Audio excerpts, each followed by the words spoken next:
जी मेरा प्रश्न है कि पाप कौन करता है, शरीर या आत्मा? अगर शरीर तो इस देह का क्रम हम अगले जन्म में क्यों भोगते हैं? तीन शरीर है। स्थूल शरीर जागृत अवस्था में इसका भान होता है, स्वप्न अवस्था में सूक्ष्म शरीर का भान होता है और सुषुप्ति में कारण शरीर रहता है। इन तीनों शरीरों को जो संचालन करता है वो आत्मा है, उसके प्रकाश से संचालित होते हैं और वो भ्रमवश अपने को शरीर मान बैठा।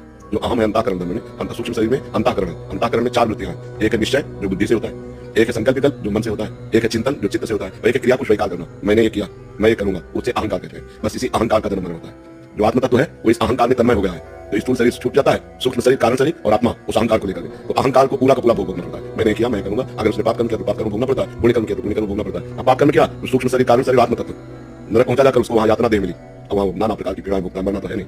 अगर उसने पुण्य किया, बहुत पुण्य किया, तो देवलोक पहुंचा है, तो सूक्ष्म शरीर कारण शरीर आत्मा को देव शरीर प्राप्त होता है। अगर पाप पुण्य फिर बराबर है तो फिर मनुष्य शरीर प्राप्त हो जाएगा। ऐसे बार बार जन्म मरण बार बार भोगना पड़ता है। फिर और भी योनियां हैं, 83,99,999 योनियां, उनमें भोगना पड़ता है। जब भजन के द्वारा हम अपने को मुक्त कर ले इन तीनों शरीरों से तो खत्म होता है। न कारण